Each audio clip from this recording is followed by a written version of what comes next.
জঙ্গলের পাশের এক পুলিশ স্টেশনে একের পর এক আসছে মিসিং কমপ্লেন। হঠাৎ করে যেন হাওয়ায় মিলিয়ে যাচ্ছে মানুষগুলো।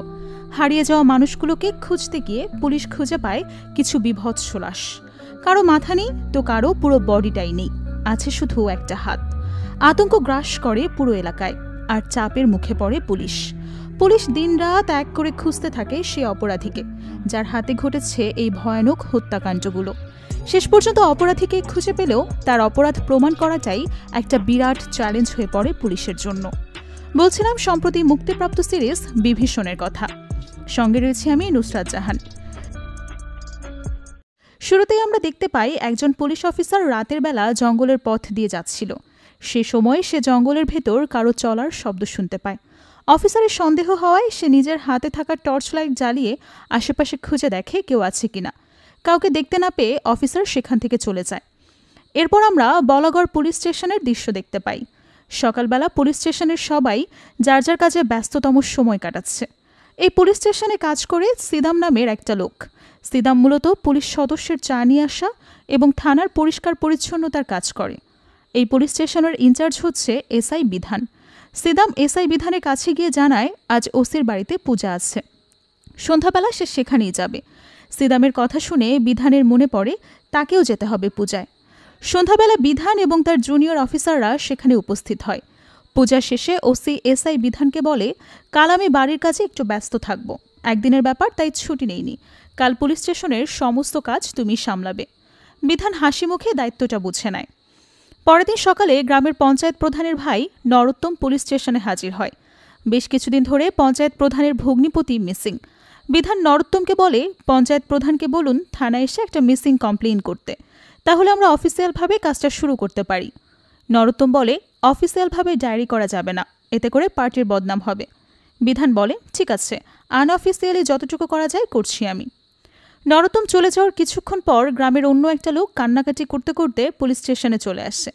বিধান কারণ জানতে চাইলে লোকটা বলে, অনেক কষ্ট করে টাকা জমিয়ে মেয়ের বিয়ের জন্য গয়না বানিয়েছিলাম, হঠাৎ করে বাড়ি থেকে গয়নাগুলো চুরি হয়েছে। বিধান রিপোর্ট লিখে নেয় এবং দুজন জুনিয়র অফিসারকে লোকটার বাড়িতে পাঠায় ইনভেস্টিগেশন করতে। এরপর বিধান নিজের বাড়িতে চলে যায়। বিধানের পরিবারের আছে শুধুমাত্র তার স্ত্রী বৃষ্টি। সে এখন সন্তান সম্ভবা।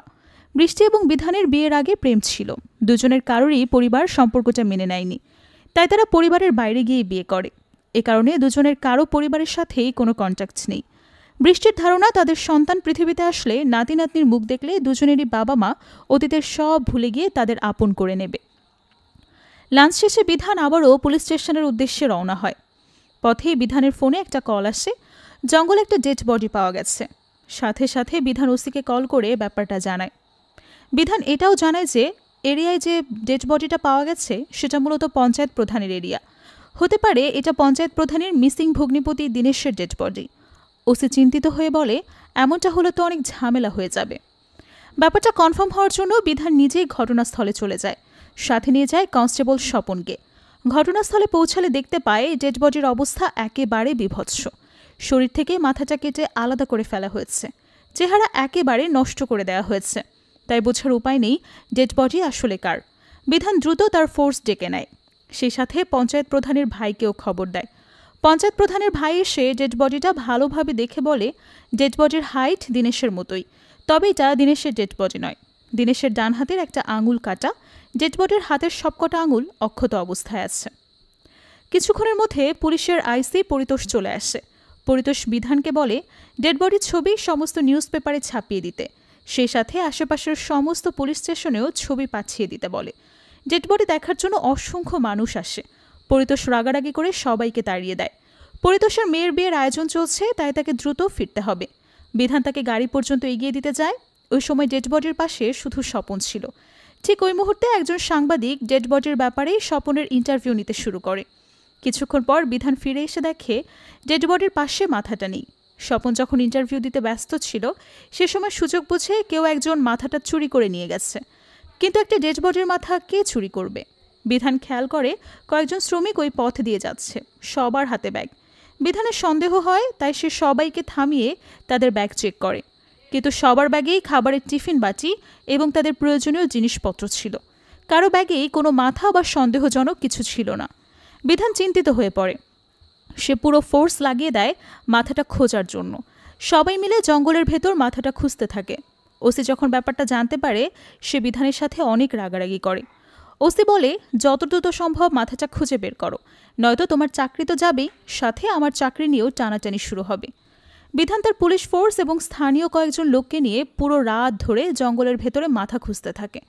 এর মাঝে খবর আসে বিধানের স্ত্রী পড়ে গিয়ে অসুস্থ হয়ে পড়েছে। পাশের বাড়ির লোকজন তাকে হসপিটালে নিয়ে গেছে। খবরটা শুনে বিধান দ্রুত হসপিটালে ছুটে যায়। সাথে যায় বিধানের জুনিয়র অফিসার অশোক। হসপিটালে পৌঁছে বিধান দেখে বৃষ্টির বাবা মা এসেছে। মেয়ের বিপদের কথা শুনে তারা আর রাগ করে বসে থাকতে পারে না। বিধানকে দেখে বৃষ্টির মা বিরক্ত হয়ে বলে, এ কারণেই পুলিশের সাথে মেয়ের বিয়ে দিতে চাইনি আমি। পরিবারের প্রতি কোনো দায়িত্ব নেই, দিনরাত শুধু চোর ডাকাতের পেছনে ছোটাছুটি করে। বিধান কোনো জবাব না দিয়ে সরাসরি বৃষ্টির কাছে যায়। আর কিছুক্ষণ পরেই বৃষ্টির অপারেশন হবে। বৃষ্টি বিধানকে বলে, আমাদের সন্তান যখন পৃথিবীতে আসবে সবার আগে তাকে তুমি কোলে নেবে। বিধান কথা দেয় সেই সবার আগে তাদের সন্তানকে কোলে নেবে। বিধান ওয়েটিং রুমে বসে বৃষ্টির জন্য অপেক্ষা করছিল। ওই সময় ওসি কল করে বিধানকে ক্রাইম স্পটে আসতে বলে। বাধ্য হয়ে বিধান এবং অশোক সেখানে চলে যায়। ওসি এবং আইসি পরিতোষও সেখানে ছিল। ডেড বডির মাথা হারানোর সম্পূর্ণ দোষ পরিতোষ বিধানের উপর চাপিয়ে দেয়। বিধানের উপর চাপ কমানোর জন্য ওসি পরিতোষকে রিকোয়েস্ট করে বলে, কিছুদিন সময় দিন, বিধান ঠিক মাথাটা খুঁজে বের করবে। সিআই পরিতোষকে মাত্র 7 দিনের সময় দেয় এবং সাবধান থাকতে বলে যেন খবরটা মিডিয়ার কাছে না পৌঁছায়। আইসি পরিতোষ চলে যাওয়ার পর ওসি বিধানকে বলে, 7 দিনের মধ্যে যদি ডেড বডির মাথা খুঁজে বের করতে না পারো তাহলে আমরা আর তোমার চাকরি বাঁচাতে পারবো না। যা যা করার দ্রুত করো, আর আমি ততদিন পর্যন্ত মাথাবিহীন বডিটা মর্গে লুকিয়ে রাখার ব্যবস্থা করছি। একদিকে বিধানের স্ত্রী হসপিটালে, অন্যদিকে এরকম একটা সিরিয়াস কেস। বিধান প্রচণ্ড চিন্তিত হয়ে ভাবতে থাকে কিভাবে সামলাবে সবকিছু। তখনই বিধান খেয়াল করে তার থেকে কিছুটা সামনে একটা চুরির মতো বস্তু পড়ে আছে। বিধান জিনিসটা তুলে নেয়। ঠিক তখনই আবার হসপিটাল থেকে কল আসে বৃষ্টির অপারেশনের জন্য বিধানের সিগনেচার প্রয়োজন। বিধান আবারও ছুটে যায় হসপিটালে, কিন্তু ততক্ষণে অনেক দেরি হয়ে গেছে। বৃষ্টির অবস্থা সিরিয়াস হয়ে পড়েছিল, তাই বৃষ্টির বাবা অপারেশনের জন্য সিগনেচার করে দিয়েছে। কিছুক্ষণ পর একজন নার্স এসে জানায় বৃষ্টির মেয়ে সন্তান হয়েছে। বৃষ্টি এবং তার সন্তান দুজনেই সুস্থ। সদ্য জন্ম নেওয়া শিশুটিকে দেখার আগ্রহ সবারই, কিন্তু নার্স জানায় শুধু একজন দেখার সুযোগ পাবে। বৃষ্টির মা বিধানকে সুযোগ না দিয়ে নিজেই চলে যায় বাচ্চাটাকে দেখতে। বিধান তাকে মুখের উপর কিছু বলতে পারে না, কিন্তু প্রচণ্ড হতাশ হয়, কারণ সে বৃষ্টিকে কথা দিয়েছিল সেই প্রথম সন্তানকে কোলে নেবে। সেটা আর হলো না। কিছুক্ষণ পর বৃষ্টিকে অপারেশন থিয়েটার থেকে বের করা হয়। বৃষ্টি যখন জানতে পারে বিধান এখন পর্যন্ত তার সন্তানকে দেখতে আসেনি, সে তখন অনেক অভিমান করে। রাতটা হসপিটালেই কেটে যায় বিধানের। পরদিন সকাল হতেই সে পুলিশ স্টেশনে যায়। রাতে কুড়িয়ে পাওয়া চুরিটা বিধান অশোক এবং স্বপনকে দেখিয়ে বলে, এটা হাতে পড়ে না পায়ে পড়ে। ওই সময় সিদাম এসে বলে, এটা তো পায়ে পড়ে, কাল থেকে গাজন উৎসব শুরু হয়েছে। যারা এই উৎসবে অংশ নেয় তারা 1 সপ্তাহ আগে থেকে এই চুরি পায়ে পড়ে। এরপর সিদাম নিজের পা দেখিয়ে বলে, এই তো আমিও পড়েছি। সিদামের 2 পায়ে 2টো চুরি ছিল। এ ব্যাপারে জিজ্ঞেস করলে সিদাম বলে, এই চুরি তো 2 পায়েই পড়তে হয়। একথা শুনে বিধান এবং অশোক বুঝতে পারে যার চুরি হারিয়েছে তাকে খুঁজে বের করা খুব একটা কঠিন হবে না। উৎসবে উপস্থিত যার পায়ে একটা চুরি আছে এটা তারই হবে। বিধান দ্রুত অশোককে সাথে নিয়ে গাজনের উৎসবে চলে যায়। মহাদেবের অসংখ্য অনুসারী নেচে গিয়ে গাজন উৎসব পালন করছিল। ভিড়ের মাঝে অশোক এবং বিধান একজনকে খুঁজে পায় যার পায়ে শুধু একটা চুরি আছে। ওরা লোকটাকে টার্গেটে রাখে। তবে উৎসবের মাঝে একটা অনাকাঙ্ক্ষিত ঘটনা ঘটে, যেটার জন্য কেউই রেডি ছিল না। উৎসবের কিছু নিয়ম পালন করতে গিয়ে মহাদেবের কয়েকজন অনুসারী মাটির নিচ থেকে একটা কাটা হাত খুঁজে পায়। একটা ডেড বডির হারিয়ে যাওয়া মাথা খুঁজতে গিয়ে অন্য একটা ডেড বডির হাত খুঁজে পাওয়ার ব্যাপারটা অনেক চিন্তায় ফেলে দেয় পুরো পুলিশ টিমকে। দীনেশের পরিবারের লোকজন ওই হাতটা দেখিয়ে চিনতে পারে। তারা নিশ্চিত এটা দীনেশেরই হাত। দীনেশের স্ত্রী চিৎকার করে কান্নাকাটি করতে থাকে। সে সময় দীনেশের মামা অজিত চলে আসলে দীনেশের স্ত্রী তার কলার চেপে ধরে বলে, আমি জানি দীনেশকে আপনি মেরেছেন। অজিত দীনেশের স্ত্রীর কথায় পাত্তা দেয় না, কিন্তু দীনেশের স্ত্রী অনবরত দীনেশের মৃত্যুর জন্য অজিতকেই দোষারোপ করতে থাকে। বিধান দীনেশের স্ত্রীকে জিজ্ঞেস করে কেন তারা এমনটা মনে করছে। দীনেশের স্ত্রী জানায়, জমি জমা নিয়ে তাদের পরিবারে অনেক ঝামেলা চলছিল। দীনেশের মামা অজিত অবৈধভাবে তাদের জমি জমা ভোগ করছিল। দীনেশ নিজের ভাগের সম্পত্তি চাইতে গেলে অজিত তাকে হুমকি দিয়ে বলেছিল সে দীনেশকে মেরে ফেলবে। বিধান ব্যাপারটা নিয়ে তার সিনিয়র অফিসারদের সাথে আলোচনা করে। এর মাঝে ডিএসপি এসে উপস্থিত হয়। ডিএসপি সবকিছু শুনে কেসের দায়িত্ব বিধানকে দেয় এবং 3 দিনের মধ্যে কেস সলভ করতে বলে। বিধানের উপর এখন একসাথে দুটো সিরিয়াস কেসের দায়িত্ব। ওসি একটু চিন্তিত হয়ে বিধানকে জিজ্ঞেস করে, পারবে তো সামলাতে? বিধান বলে, পারবো, কিন্তু আমার একটা রিকোয়েস্ট আছে। এখন পর্যন্ত মেয়েটার মুখ পর্যন্ত দেখতে পারিনি, আমাকে একটু হসপিটালে যেতে দিতে হবে। কথাটা শুনে ওসি ওই মুহূর্তে বিধানকে হসপিটালে পাঠিয়ে দেয়। হসপিটালে বৃষ্টি বিধানকে দেখে অভিমানে মুখ ফিরিয়ে নেয়, তবে বিধান ঠিকঠাক স্ত্রীর অভিমান ভাঙিয়ে নেয়। অন্যদিকে অশোক গাজন উৎসবে ওই এক পায়ে চুরি পরা লোকটাকে এবং সন্দেহভাজন আরও দুজনকে পুলিশ স্টেশনে তুলে নিয়ে আসছে। এই দুজন মূলত দিনেশের কাটা হাত বের হওয়ার পর পুলিশ দেখে পালানোর চেষ্টা করেছিল। অশোক এবং স্বপন ওই দুজনকে প্রচুর মারধর করে জানতে চায় দিনেশের ডেড বডির ব্যাপারে ওরা কি জানে, কিন্তু অনেক মার খাওয়ার পরে ওরা একই কথা বলে, আমরা কিছুই জানি না। বাধ্য হয়ে স্বপন বিধানকে জানায় হয়তো ওরা এই কেসের সাথে ইনভলভ না। বিধান দিনেশের মামা অজিতের কল রেকর্ড জানতে চায়। অশোক জানায় অজিত নর্মালি প্রতিদিন রাত 9টা সাড়ে 9টার দিকে ফোন বন্ধ করে ফেলে, কিন্তু 13 তারিখ রাত 12টার দিকে নিবারণ নামের এক ব্যক্তির সাথে ফোনে কথা বলেছে। সেই নিবারণের কল রেকর্ড চেক করে জানা গেছে প্রতিদিন মধ্যরাতে সে কোনো এক ব্যক্তির সাথে কথা বলতো, কিন্তু 13 তারিখ রাত 12টার দিকে নিবারণ নামের এক ব্যক্তির সাথে ফোনে কথা বলেছে। সেই নিবারণের কল রেকর্ড চেক করে জানা গেছে প্রতিদিন মধ্যরাতে সে কোনো এক ব্যক্তির সাথে কথা বলতো, কিন্তু 13 তারিখের রাতের পর ওই ব্যক্তির সাথে নিবারণের আর কোনো কথা হয়নি। আবার দিনেশের কাটা হাতের পোস্টমর্টম করে জানা গেছে মৃত্যুর 13 তারিখেই হয়েছে। স্বপন সন্দেহ করে অজিত এবং নিবারণ হয়তো কোনো ভাড়াটে খুনি দিয়ে দিনেশকে খুন করেছে। বিধান অজিত এবং নিবারণকে তুলে নিয়ে আসতে বলে। অশোক অজিত এবং নিবারণকে তুলে নিয়ে এসে রিমান্ডে নিয়ে প্রচুর মারধর করে, কিন্তু ওরা কেউই দিনেশের হত্যার ব্যাপারে কিছুই স্বীকার করে না। দুজনেরই একই কথা, আমি খুন করিনি। বিধান এবং অশোক ব্যাপারটা নিয়ে ওসির সাথে আলোচনা করে। এর মাঝে একজন কনস্টেবল এসে জানায় অন্য একটা থানা থেকে একটা মিসিং ব্যক্তির ছবি পাঠানো হয়েছে। বিধান কনস্টেবলকে ছবিটা তার ডেস্কের উপর রাখতে বলে। ওসিকে বিদায় দিয়ে বিধান নিজের ডেস্কে গেলে দেখতে পায় সিদাম ওই মিসিং ব্যক্তির ছবিটা খুব মনোযোগ দিয়ে দেখছে। বিধান সিদামকে বলে, ছবিটা দেখা হয়ে গেলে নোটিশ বোর্ডে টাঙিয়ে দাও। সিদাম তাই করে। আগে থেকেই বোর্ডে 7 জন মিসিং ব্যক্তির ছবি টাঙানো ছিল, এটা 8 নম্বর। এদিকে রাতের বেলা ওসি বিধান এবং অশোককে সাথে নিয়ে অজিত এবং নিবারণের কাছে গেলে ওরা ভয়ে জড়সড় হয়ে বলে, দয়া করে আমাদেরকে আর মারবেন না, আমরা সব কিছু স্বীকার করে নিচ্ছি, দিনেশকে আমরাই হত্যা করেছি। অশোক ওদেরকে জিজ্ঞেস করে কিভাবে মেরেছিস। ওরা দুজন দুরকম বর্ণনা দিতে শুরু করে।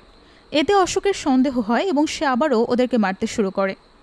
তখন ওরা বলে, আমাদেরকে আর মারবেন না, মারের ভয়েই তো অপরাধ স্বীকার করে নিলাম। বিধান অবাক হয়ে জিজ্ঞেস করে, মারের ভয়ে স্বীকার করেছে মানে কি? অজিত বলে, আজ সকালেই স্বপন এবং সিদাম এসব বলেছে আমরা যদি অপরাধ স্বীকার করে নেই তাহলে আর মারবে না, তাই আমরা অপরাধ স্বীকার করে নিয়েছি। এখন আপনারা আমাদেরকে কোর্টে পাঠিয়ে দিন, কোর্টে আমরা সত্যি কথা বলতে পারবো, সেখানে কেউ মারবে না। এসব শুনে বিধান রেগে গিয়ে স্বপনকে বলে, আপনার কি চাকরি করার ইচ্ছে নেই নাকি? সেদিন গাফিলতি করে ডেড বডির মাথাটা হারিয়ে ফেললেন, আর আজ সন্দেহভাজন অপরাধীদের বলছেন মিথ্যা কথা বলতে, সমস্যাটা কি আপনার? স্বপন বলে, বয়স্ক লোক দুটোকে ওভাবে মারধর করা উচিত হচ্ছে না, তাই বলেছি। অন্যদিকে অশোক সিদামের উপর রাগারাগি করে তাকে পুলিশ স্টেশন থেকে বের করে দেয়। কিন্তু ওই দিন রাতেই সিদাম অশোককে কল করে বলে, আমার বাড়ির পাশে 3টা ছেলে সন্দেহজনকভাবে ঘোরাঘুরি করছে, আমি ওদেরকে চিনি, ওরা চোর, আপনি দয়া করে একটু আসুন। সিদামের কথা মতো বিধান এবং অশোক পুলিশ ফোর্স নিয়ে সেখানে চলে যায় এবং হাতে নাতে ওই 3 চোরকে ধরে ফেলে।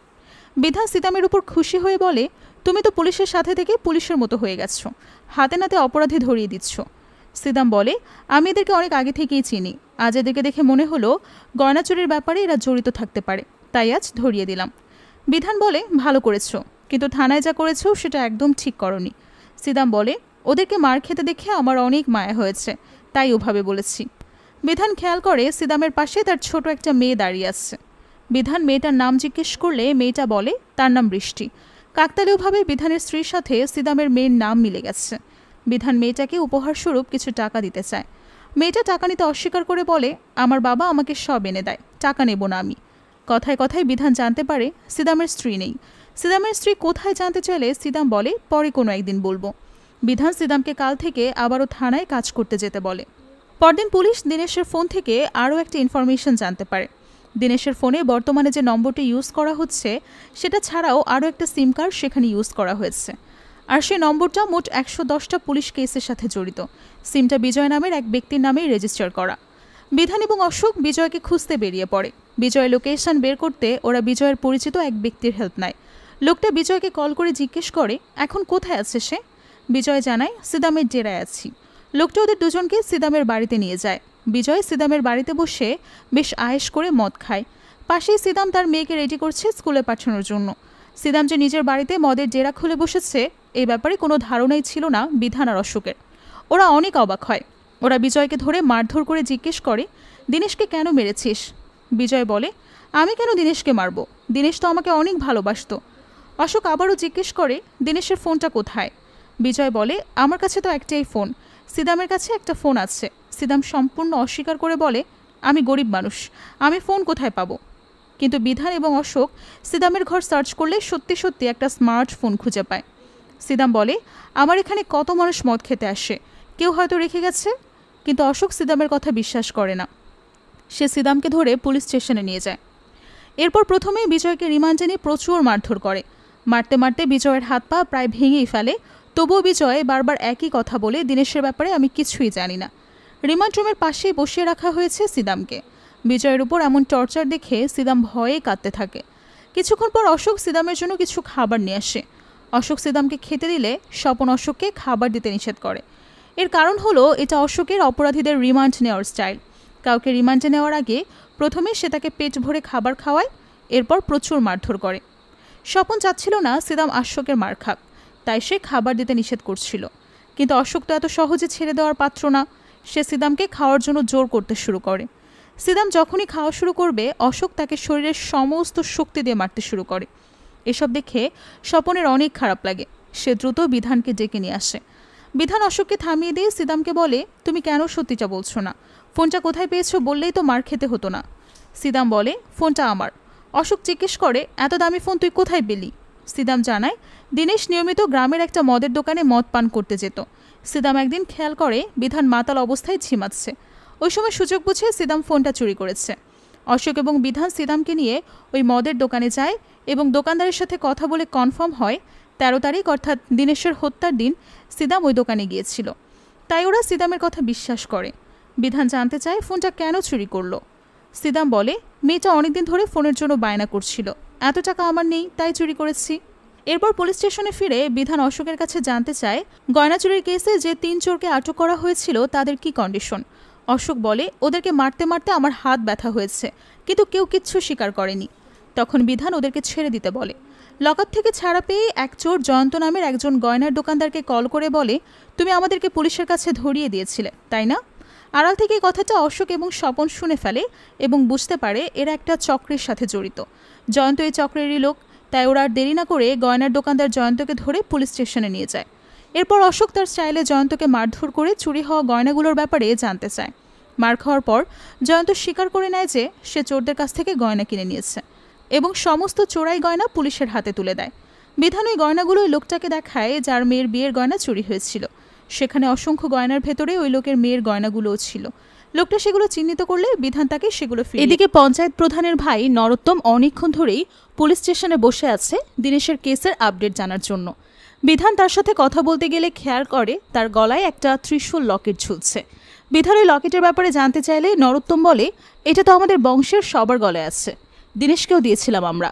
বিধান একটু চমকে উঠছে, কারণ ওই চোরাই গয়নাগুলোতে ঠিক এমনই একটা লকেট আছে। বিধান লকেটটা ম্যাচ করে দেখে হুবহু এক। বিধান জয়ন্তকে লকেটটা দেখিয়ে জিজ্ঞেস করে, এটা কোথায় পেয়েছে? জয়ন্ত বলে, সংক্রান্তির দিন একজন লোক এই লকেটটা বিক্রি করতে এসেছিল। বিধান দোকানের সিসিটিভি ফুটেজ দেখতে চায়। লোকটা ফুটেজ দেখায় এবং ওই লোককে দেখিয়ে দেয় যে লকেটটা বিক্রি করতে এসেছিল। লোকটাকে দেখে সবাই হতবাক হয়, কারণ লোকটা ছিল সিদাম। অশোক আবারও সিদামকে লকআপে ঢুকিয়ে মারধর করে এবং জিজ্ঞেস করে লকেটটা কোথায় পেয়েছে। সিদাম বলে, কুড়িয়ে পেয়েছি। অশোক বিশ্বাস করে না, সে মারধর করতে থাকে। মার খেয়ে সিদাম অনেকটাই অসুস্থ হয়ে পড়ে। বিধান সিদামের সাথে দেখা করতে গেলে সিদাম বিধানের পা ধরে কান্নাকাটি করে বলে, আমাকে বাঁচান স্যার, নয়তো আমার মেয়েটার ভবিষ্যৎ নষ্ট হবে। বিধান বলে, এখানে আমার কিছুই করার নেই, সব সিনিয়র অফিসারদের হাতে। এরপর বিধান সিদামকে একটু ভয় দেখিয়ে বলে, সে যদি সব সত্যি স্বীকার না করে তাহলে পুলিশ তার মেয়েকেও ধরে নিয়ে আসবে।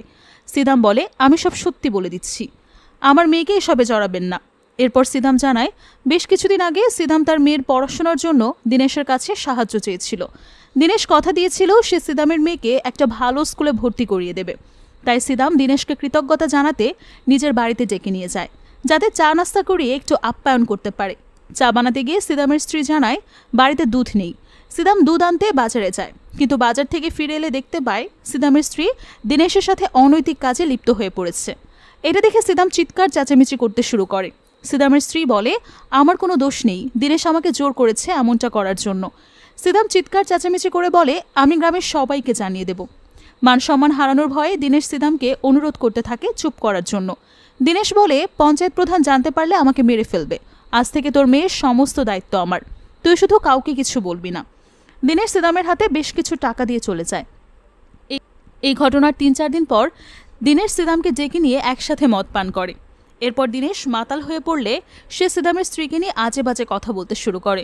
এমনকি সে সরাসরি সিদামকে জানায় সে সপ্তাহে একদিন সিদামের স্ত্রীর সাথে সময় কাটাতে চায়, বিনিময়ে সে সিদামকে টাকা পয়সা দেবে। এসব শুনে সিদাম তার নিজের কন্ট্রোল করতে পারে না। সে প্রচণ্ড রেগে গিয়ে একটা পাথর তুলে এনে দিনেশের মাথায় অনবরত মারতে থাকে, আর এতে দিনেশের মৃত্যু হয়। সিদামের কাছে সবকিছু শুনে বিধান ওসিকে সব জানায়। ওসি সাথে সাথে আইসিকে কল করে জানায়। আইসি কাল সকাল হতেই সিদামের নামে এফআইআর করতে বলে। সবাই ভেবে নিয়েছিল দিনেশের কেস এখানেই সলভ, সিদামের বিচার হলেই কেস ক্লোজ হয়ে যাবে, কিন্তু কেস আরও জটিল হয়ে পড়ে। বিধান ইনভেস্টিগেশন করতে গিয়ে সৌরভ নামের একটা লোককে খুঁজে পায়, যাকে সিদাম অনেকদিন ধরেই ব্ল্যাকমেল করে আসছে। বিধান ওই সৌরভকে ডেকে জানতে চায় সিদামের সাথে কি সম্পর্ক। সৌরভ জানায় সে সেচ বিভাগের কনস্ট্রাকশন সাইটে কাজ করছে। ওই সাইটে সিদামের স্ত্রীকে প্রথমবার দেখেছিল সৌরভ। সিদামের স্ত্রী দেখতে অনেক আকর্ষণীয় ছিল, তাছাড়া সে একটু খোলামেলা পোশাক পরত। এসব দেখে সিদামের স্ত্রীর প্রেমে পড়ে যায় সৌরভ। সিদামের স্ত্রীকে দেখার জন্য সে সিদামের বাড়ির সামনে ঘুরঘুর করতে শুরু করে। একদিন সিদাম তাকে চা খাওয়ার কথা বলে বাড়িতে ডেকে নিয়ে যায়। এরপর সিদাম দুধ আনতে বাজারে যায়। ঠিক তখনই সিদামের স্ত্রী সৌরভের কাছাকাছি চলে যায় এবং অনৈতিক কাজ শুরু করে। কিছুক্ষণ পর সিদাম ফিরে এসে ওদেরকে এই অবস্থায় দেখে চিৎকার করতে শুরু করে। মান সম্মান বাঁচাতে সৌরভ সিদামের এই অবস্থায় তাকে কিছু টাকা হাতে দিয়ে চুপ থাকতে বলে। এরপর থেকে সিদাম অনবরত ব্ল্যাকমেল করতে শুরু করে। একই ঘটনা দিনেশের সাথেও ঘটেছিল, তাই বিধানের সন্দেহ হয় সিদাম এসব কাজ ইচ্ছাকৃতভাবে করেছে। বিধান সৌরভের কাছে জানতে চায় এমন ঘটনা আর কারোর সাথে ঘটেছে কিনা। সৌরভ জানায় তাদের সাইটের আরও এক অফিসার এই একইভাবেই ফেসে গেছে। বিধান এবার সিদামের কাছে যায়। কোনো রকম রাগারাগি না করে বিধান খুব স্বাভাবিকভাবে সিদামকে বলে, দোকান থেকে একটা চা নিয়ে এসো তো। সিদাম একটু অবাক হয়ে চা আনতে যায়। সাথে সাথে স্বপন এসে বিধানকে বলে, মার্ডার কেসের আসামিকে এভাবে ছেড়ে দিচ্ছেন, যদি পালিয়ে যায় তাহলে আমাদের কারো চাকরি থাকবে না। বলে সে সিদামের পিছু পিছু যায়, কিন্তু সিদাম পালানোর কোনো রকম চেষ্টা না করে চুপচাপ চা নিয়ে ফিরে আসে। এরপর বিধান সিদামকে বলে, তুমি যতদিন এখানে আসছো আগের মতো স্বাভাবিক নিয়মে সব কাজ করবে। সিদাম তার কথা মতো কাজ করতে শুরু করে। সিদাম যেহেতু দিনেশের মার্ডারের দায় স্বীকার করে নিয়েছে, তাই কেস কোর্টে উঠলে সিদামের দীর্ঘদিনের জেল হবে এটা নিশ্চিত। কিন্তু সিদাম মানুষ খুন করে জেলে আছে জানতে পারলে সিদামের মেয়েটার মনে একটা খারাপ প্রভাব পড়বে, তাই বিধান একটু প্ল্যান করে। সে সিদামের মেয়ে এবং সিদামের শাশুড়িকে থানায় নিয়ে এসে দেখায় সিদাম স্বাভাবিকভাবে থানার সমস্ত কাজ করছে। এরপর বিধান ওদেরকে জানায় সিদামকে একটা কাজে দূরে যেতে হবে, সেখানে অনেক দিন থাকতে হবে। বিধান সিদামের শাশুড়ির হাতে কিছু টাকা দিয়ে বলে, টেনশন করবেন না, সিদাম মাসে মাসেই টাকা পাঠাবে। যেহেতু সিদাম জেলে থাকবে, তাই বিধান ওদেরকে বুঝতে না দিয়ে পুরো পরিবারের দায়িত্ব নিজের উপর নিয়ে নিল। এসব দেখে সিদাম অনেক ইমোশনাল হয়ে যায়। ওরা চলে যাওয়ার পর বিধান সিদামকে থানার স্টোররুমে নিয়ে যায়। সিদাম ইমোশনাল হয়ে বলে, আমার জন্য এত কিছু কেন করছেন? বিধান বলে, তোমার জন্য কিছুই করিনি, তোমার মেয়ের জন্য করেছি। ও এখন অনেক ছোট তো তাই, আর তুমিও তো পেশাদার খুনি না, আমি দেখেছি তোমার সাজা কমাতে পারি কিনা। এরপর বিধান বলে, সিনিয়র অফিসার তোমার নামে এফআইআর করতে বলেছে। এফআইআর লেখার আগে তোমাকে কিছু কথা বলতে এখানে নিয়ে এসেছি। এই যে তুমি খুনটা করেছো, এটা কেন করেছো, কখন করেছো, খুন করার পর কি করেছো, সব কিছু এফআইআরে লেখা থাকবে।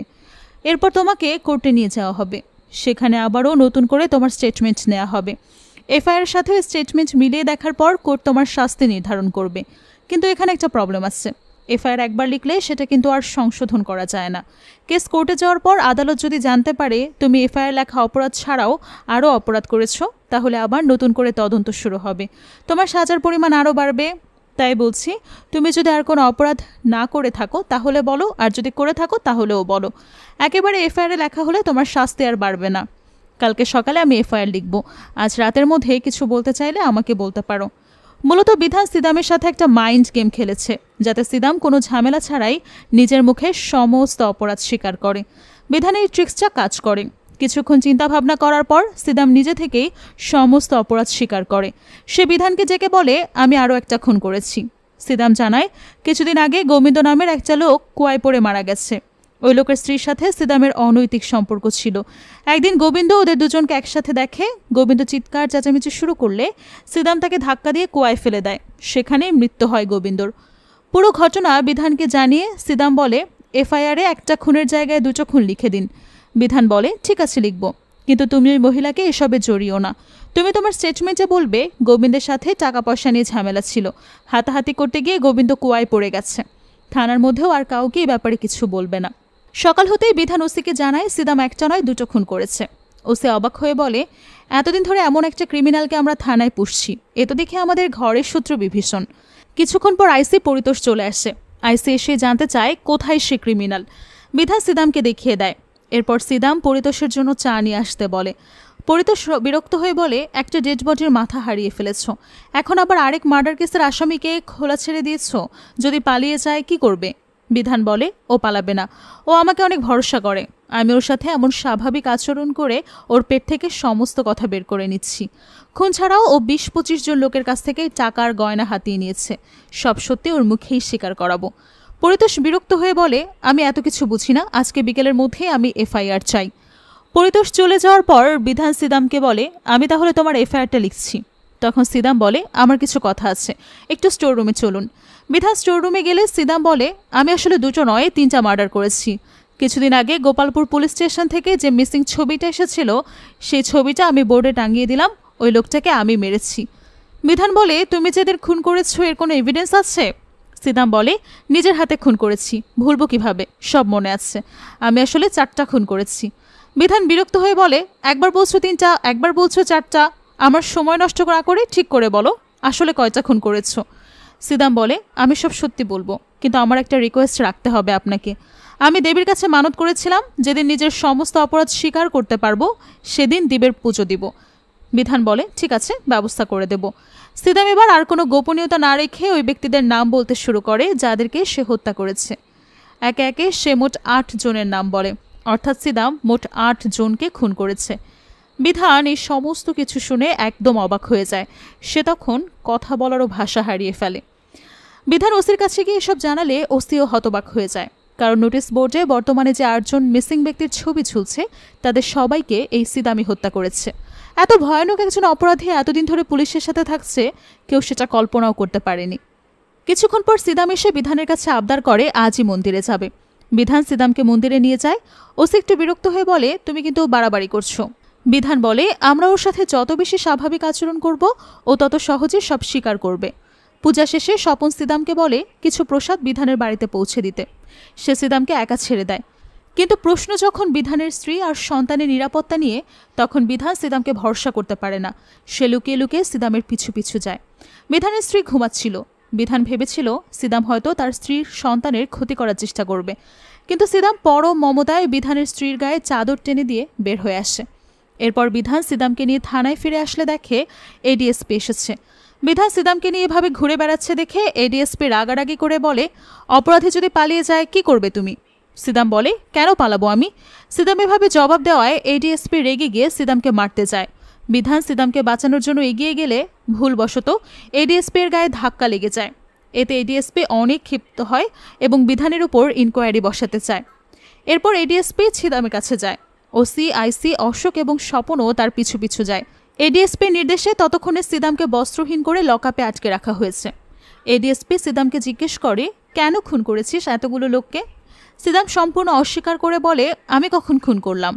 স্বপন তখন সিদামের একটা ভয়েস রেকর্ড শোনায়, যেখানে সিদাম নিজেই 8টা খুনের কথা স্বীকার করেছে।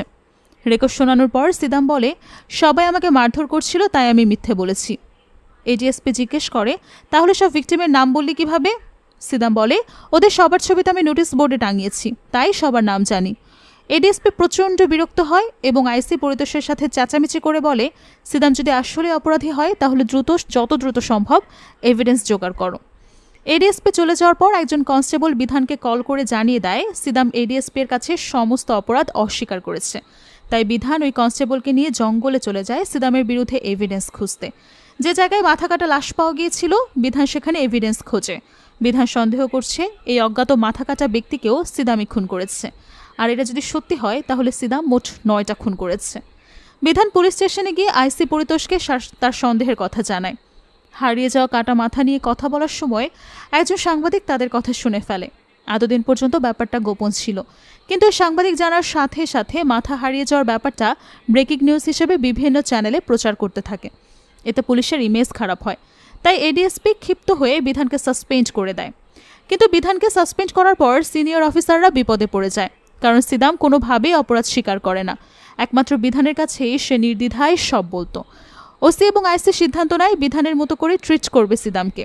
ওরা সিদামকে ডেকে বাইরের দোকান থেকে চা নিয়ে আসতে বলে, যেমনটা বিধান করত। কিন্তু এবার চা আনতে গিয়ে সিদাম পালিয়ে যাওয়ার চেষ্টা করে, তবে সে খুব বেশি দূর যেতে পারে না, ধরা পড়ে যায়। এভাবে পালানোর চেষ্টা করার জন্য অফিসাররা ক্ষিপ্ত হয়ে সিদামকে ইচ্ছে মতো মারে। ওরা সিদামকে বস্ত্রহীন করে লাঠির সাথে হাত পা বেঁধে শাস্তি দেয়। অশোক বুঝতে পারে বিধান ছাড়া কেউ সিদামের মুখ থেকে কথা বের করতে পারবে না, তাই সে পরিতোষকে রিকোয়েস্ট করে বিধানকে যেন আবারও থানায় ডেকে নেওয়া হয়। পরিতোষ বিধানকে ডাকার পারমিশন দেয়, তবে অফিসিয়ালি নয়, আনঅফিসিয়ালি কাজ করতে বলে। পারমিশন পেয়ে বিধান থানায় চলে আসে। সিদামকে এভাবে বেঁধে রাখা হয়েছে দেখে সে অশোকের সাথে রাগারাগি করে। সে নিজের হাতে সিদামের বাঁধন খুলে দেয়। মার খেয়ে সিদাম অনেক আহত হয়ে পড়েছে, তাই বিধান নিজেই সিদামকে হসপিটালে নিয়ে গিয়ে ট্রিটমেন্ট করায়। ট্রিটমেন্ট শেষে বিধান সিদামকে তার পছন্দের খাবার খাওয়ায়। সে সময় সিদাম কাঁদতে কাঁদতে বলে মেয়েটার কথা খুব মনে পড়ছে। তাই খাওয়া শেষে বিধান সিদামকে তার বাড়িতে নিয়ে যায়। সিদাম বাড়ির ভেতর পাঠিয়ে দিয়ে বিধান বাইরে দাঁড়িয়ে থাকে। বিধান লুকিয়ে লুকিয়ে খেয়াল করে সিদাম পালানোর চেষ্টা করে কিনা, কিন্তু সিদাম পালানোর চেষ্টা না করে চুপচাপ ফিরে আসে। এরপর বিধান সিদামকে নিয়ে জঙ্গলে যায়। জঙ্গলে বসে বিধান অনেক গল্প করে সিদামের সাথে। নিজের বাবা মা, স্ত্রী, সন্তান সবার গল্প বলে তাকে। সে সিদামকে ইমোশনাল ব্ল্যাকমেল করার জন্য বলে, তোমার মতো আমিও আমার মেয়েকে ভালো স্কুলে পড়াতে চাই, মেয়েকে অনেক বড় করতে চাই, কিন্তু হুট করে আমার সাসপেনশন হওয়াতে আমার সব স্বপ্ন শেষ হয়ে গেল। আমার চাকরি হওয়ার পর আমার বাবার মাথা গর্বে উঁচু হয়েছিল, সেটাও শেষ হয়ে গেল।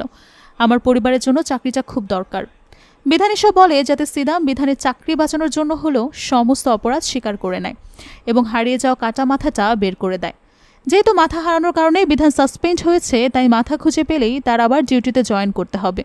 বিধানের কথা শুনে সিদাম বলে, আপনার জীবনের সব সমস্যার সমাধান হয়ে যাবে, কিন্তু আমার মতো যারা মাথা মোটা তারা কখনো জীবনে কিছু করতে পারবে না। এরপর সিদাম নিজের জীবনের ব্যর্থতার গল্প শোনায়। পড়াশোনা না করে ছোট ভাইকে পড়াশোনা করিয়েছে, কিন্তু বিনিময়ে সে ছোট ভাইয়ের কাছে শুধু প্রতারিত হয়েছে। সিদাম মূর্খ আর গরিব হওয়ায় কোনো পরিবার তার কাছে মেয়ে বিয়ে দিতে চায়নি, তাই সিদামের আগেই তার ছোট ভাই নিজের বিয়ের ব্যবস্থা করে। কিন্তু বিয়ের ঠিক একদিন আগে একটা অ্যাক্সিডেন্টে সিদামের ভাইয়ের মৃত্যু হয়। তাই অনেকটা বাধ্য হয়ে পরিবারের লোকজন সিদামের ভাইয়ের হবু স্ত্রীর সাথে সিদামের বিয়ে দেয়। স্ত্রী নিয়ে সিদাম সংসার জীবন শুরু করে। কিছুদিন পর তাদের পরিবারের সন্তান আসছে, কিন্তু সিদামের স্ত্রী কখনোই সিদামকে পছন্দ করত না। একদিন সিদাম খেয়াল করে তার স্ত্রী ঝুমুর লুকিয়ে লুকিয়ে কারোর সাথে ফোনে কথা বলছে। সিদাম রেগে গিয়ে জিজ্ঞেস করে, এত দামি ফোন তুই কোথায় পেলি? তুই কি মাটি কাটার কাজ করিস নাকি শরীর বিক্রি করিস? ঝুমু জবাব দেয়, বুদ্ধি থাকলে শরীর বিক্রি করতে হয় না। এই সমাজের পুরুষগুলোর শুধু নারীর দেহ ভোগ করার লালসা, তাই আমিও ওদেরকে লোভ দেখিয়ে আমার আঙুলের ইশারায় নাচিয়ে অনেক কিছু আদায় করে নিই। 13 বছর বয়স থেকে আমি এসব করছি। এরপর ঝুমুর সোনার গয়না, দামি ফোন সহ আরও অনেক দামি জিনিস সিদামকে দেখিয়ে বলে, এই সব কিছু শুধুমাত্র লোভ দেখিয়ে আমি আদায় করেছি, শরীর বিলিয়ে দেইনি কাউকে। তুই কি কখনো এত দামি জিনিস দিতে পারতি আমাকে? ঝুমুরের কথা শুনে সিদামেরও মনে হয়, কেউ যদি লোভে পড়ে ঝুমুরকে সব কিছু বিলিয়ে দেয় তবে তার থেকে নিতে সমস্যা কোথায়। এবার ঝুমুরের এই নোংরা খেলায় সিদামও সঙ্গ দিতে শুরু করে। ওরা প্ল্যান করে ধনী লোকদের বাড়িতে ডেকে তাদেরকে ফাঁসিয়ে টাকা পয়সা হাতিয়ে নিতে শুরু করবে, যেমনটা দিনেশের সাথে করেছিল। কিন্তু এভাবে চলতে চলতে একদিন সিদাম বাজার থেকে ফিরে দেখে ঝুমুর বাড়িতে নেই। সিদাম যাকে ফাঁসানোর জন্য বাড়িতে নিয়ে এসেছিল তার সাথেই পালিয়ে গেছে ঝুমুর। স্ত্রীকে হারিয়ে সিদাম কিছুটা হতাশ হয়ে যায়, কিন্তু এতদিনে টাকার লোভ খুব ভালোভাবেই জেঁকে ধরেছে তাকে। টাকা কামানোর নেশাটা সে ছাড়তে পারে না, তাই অন্য একটা উপায়ে মানুষের টাকা হাতানোর প্ল্যান করে সে। সিদাম মদের দোকানে গিয়ে ধনী ব্যক্তিদের টার্গেট করতে শুরু করে। সে নিজের টাকায় মদ কিনে তাতে ঘুমের ওষুধ মিশিয়ে টার্গেটকে খাওয়াতো। লোকেরা অজ্ঞান হয়ে গেলে সিদাম তাদের কাছ থেকে সব কিছু হাতিয়ে নিয়ে প্রাণে মেরে ফেলতো। এরপর লাশ গুম করে ফেলতো, যার কারণে পুলিশ স্টেশনে শুধু মিসিং কমপ্লেইন জমা হচ্ছিল। সব ঘটনা শোনার পর বিধান জিজ্ঞেস করে, জঙ্গলে যে লাশটা পাওয়া গিয়েছিল সেটা কার? সিদাম বলে, ওটা ভোলা মণ্ডল নামের এক ব্যক্তির। সিদাম ভোলা মণ্ডলের ব্যাপারে সব কিছু বলতে যাবে, তখনই এডিএসপি কল করে বিধানের সাথে রাগারাগি করতে শুরু করে। এডিএসপি বলে, তোকে তো আমি সাসপেন্ড করেছি, এরপরও তুই কোন সাহসে সিদামকে নিয়ে ঘুরে বেড়াস? এই মুহূর্তে সিদামকে থানায় নিয়ে আয়। এটা বলেই সে ফোন কেটে দেয়। বিধান অশোককে কল করে জানতে চায় কি হয়েছে থানায়, এডিএসপি কেন চিৎকার করছে। অশোক জানায়, সিদামের অডিও রেকর্ডটা কোনোভাবে মিডিয়ার কাছে লিক হয়েছে। মিডিয়ার লোকজন এবং সাধারণ মানুষও থানার সামনে ভিড় জমিয়েছে। বিধান আর দেরি না করে সিদামকে নিয়ে থানায় যায়। পরিতোষ জিজ্ঞেস করে সিদাম কোন এভিডেন্স দিয়েছে কিনা। বিধান বলে, দেয়নি, তবে দেবে। পরিতোষ বলে, তাহলে এখন আমরা সিদামকে রিমান্ডে নেব, এভিডেন্স পেলেই ওকে কোর্টে তুলব। বিধান বলে, সিদামকে এখন রিমান্ডে নিলে ও কাটা মাথাটার ব্যাপারে আর কিছুই বলবে না। ওই মাথাটা না পেলে আমার চাকরি থাকবে না। পরিতোষ বিরক্ত হয়ে বলে, যা করার আজকের মধ্যে করো। বিধান সিদামকে নিয়ে জঙ্গলে যায় এভিডেন্স খুঁজতে। এই জঙ্গলেই সিদাম কয়েকটা ডেড বডি লুকিয়ে রেখেছে, কিন্তু সিদাম ইচ্ছে করে ভুলভাল জায়গা দেখিয়ে দেয়। অশোক এবং বাকি টিম মেম্বার মাটি খুঁড়তে খুঁড়তে টায়ার্ড হয়ে পড়ে। এই দৃশ্য দেখে সিদামের অনেক ভালো লাগে। বিধান জিজ্ঞেস করে, কেন অযথা সময় নষ্ট করছো? সিদাম বলে, ওদেরকে খাটতে দেখে আমার ভালো লাগছে। আমাকে জানোয়ারের মতো মেরেছিল না, দেখুন না নিজেরা কিভাবে পাগলের মতো মাটি খুঁড়ছে। সিদাম একটা সিগারেট জ্বালিয়ে অশোকের দিকে তাকিয়ে পৈশাচিক আনন্দ নেয়। এরপর সে একটা ডেড বডির আসল জায়গা দেখিয়ে দেয়। এরপর আরও কিছুক্ষণ ঘোরাঘুরি করে সবাইকে হয়রানি করিয়ে আরও দুটো ডেড বডি বের করে দেয়। এরপর ওরা সিদামকে পুলিশ স্টেশনে নিয়ে যায়। রাতের বেলা সিদামকে জেগে থাকতে দেখে বিধান জিজ্ঞেস করে, ঘুমাচ্ছ না কেন? সিদাম বলে, কাল থেকে তো জেলের জীবন শুরু, সারাদিন তো ঘুমাতেই হবে, তাই ভাবছি আজকের রাতটা না ঘুমিয়ে কাটাবো। এরপর সিদাম বিধানকে পাল্টা জিজ্ঞেস করে, আপনি কেন ঘুমাচ্ছেন না? বিধান বলে, আমি আর কখনো শান্তিতে ঘুমাতে পারবো কিনা জানি না, চাকরিটা তো চলে গেছে, কাল তোমাকে কোর্টে হ্যান্ড ওভার করলে আমার দায়িত্ব শেষ। এরপর বিধান সিদামকে জিজ্ঞেস করে, জেল থেকে ছাড়া পাওয়ার পরপর নিশ্চয়ই তুমি সবার আগে তোমার মেয়ের সাথে দেখা করবে। সিদাম বলে, আমি আমার এই মুখ আর কখনো আমার মেয়েকে দেখাবো না, আমি কখনো তার সামনে দাঁড়াতে পারবো না। এখন আমার মেয়ে ছোট, তাই তাকে ভুল বোঝানো সম্ভব, কিন্তু একদিন না একদিন সে তো জানতেই পারবে তার বাবা একজন খুনি। বিধান বলে, বাবার স্মৃতি কি মেয়ের মন থেকে মুছে ফেলা যায়? সিদাম বলে, আপনি ওকে বোঝাতে পারবেন না? বিধান বলে, আমি কিভাবে পারবো? ভোলা মণ্ডলে কাটা মাথাটা তো এখনও পর্যন্ত পাওয়া যায়নি, আর মাথা পাওয়া না গেলে আমার চাকরি থাকবে না। আমার চাকরি না থাকলে আমি কিভাবে তোমার মেয়ের দায়িত্ব নেব? সিদাম বলে, আপনি আমার মেয়ের দায়িত্ব নেবেন, আমি বলছি আপনার চাকরি যাবে না। বিধান জিজ্ঞেস করে, তুমি এত কনফিডেন্টলি এই কথা বলছো কিভাবে? সিদাম বলে, আমি ভবিষ্যৎ দেখতে পারি। আপনার কি মনে হয় আপনি আমার কাছ থেকে সব কথা বের করে নিচ্ছেন? আসলে আমি নিজে থেকে আপনাকে সব বলছি। আমি যদি আপনার কাছে ধরা না দিতাম তাহলে আপনি কখনো আমাকে ধরতে পারতেন না। ওই দিন রাতে ওই 3 জন চোরকে আমি ইচ্ছে করে ধরিয়ে দিয়েছি। ওদেরকে যদি আমি ধরিয়ে না দিতাম তাহলে আমার ব্যাপারে আপনি কখনোই জানতে পারতেন না। আপনার চাকরি কেউ কেড়ে নিতে পারবে না, আপনি নিশ্চিন্তে ঘুমিয়ে পড়ুন। পরদিন সকালে সিদামকে কোর্টে নিয়ে যাওয়ার সময় জঙ্গলের মাঝে সিদাম গাড়িটা থামাতে বলে। এরপর বিধানকে আলাদাভাবে একটু দূরে নিয়ে গিয়ে সিদাম বলে, আমি আপনাকে ভোলা মণ্ডলের মাথাটা বের করে দেব, কিন্তু এর বিনিময়ে আপনাকে কথা দিতে হবে আমার মেয়ের কখনো আমার ব্যাপারে জানতে পারবে না। বিধান বলে, ভোলা মণ্ডলের মাথা পেয়ে গেলে তো আমার চাকরিটা থাকবে, আর তখন তোমার মেয়ের দায়িত্ব আমি নেব, তখন তোমার মেয়ে হবে আমার বড় মেয়ে। বিধানের কথা শুনে সিদাম বিধানকে প্রণাম করে। এরপরে সে কোনো কিছু না বলে হুট করে পালাতে শুরু করে। বিধানসহ টিমের বাকি পুলিশরা সবাই সিদামের পেছনে ছুটতে শুরু করে। সবাই ভেবেছিল সিদাম পালিয়ে যাচ্ছে, কিন্তু ছুটতে ছুটতে সিদাম একটা জায়গায় হুট করে দাঁড়িয়ে পড়ে, আর ওই জায়গাটাতেই পড়ে আছে ভোলা মণ্ডলের কাটা মাথা। সিদাম আসলে পালানোর চেষ্টা করেনি, ইচ্ছে করে সবাইকে একটু হয়রানি করলো। সিদাম থেমে গেলে বাকি সবাই সেখানে থেমে যায় এবং দেখতে পায় বিভৎস অবস্থায় ভোলা মণ্ডলের কাটা মাথাটা সেখানে পড়ে আছে। এরপর 3 মাস পরে দৃশ্য দেখানো হয়। যথাযথ নিয়মে সিদামের শাস্তি হয়েছে, আর এমন ভয়ানক একজন ক্রিমিনালের কাছ থেকে কৌশলের সমস্ত ইনফরমেশন বের করার কারণে বিধানকে পুরস্কৃত করা হয়। বিধান তার কথা মতো সিদামের মেয়ের দায়িত্ব নেয় এবং তাকে নিজের বড় মেয়ে হিসেবে স্বীকৃতি দেয়। সিদামের মেয়েকে বাড়িতে নিয়ে গিয়ে বিধান তার জন্মদিন পালন করে, কারণ আজ থেকেই সিদামের মেয়ের নতুন রূপে জন্ম হলো। আজ থেকে সে আর কোনো অপরাধীর মেয়ে নয়, বরং সে একজন পুলিশের মেয়ে। আর এখানেই শেষ হয় শ্বাসরুদ্ধকর এই সিরিজটি। তো কেমন লাগলো আজকের এই সিরিজটির এক্সপ্লেনেশন অবশ্যই কমেন্টে জানাতে ভুলবেন না। সঙ্গে থাকার জন্য অসংখ্য ধন্যবাদ জানিয়ে আজকের মতো বিদায় নিচ্ছি।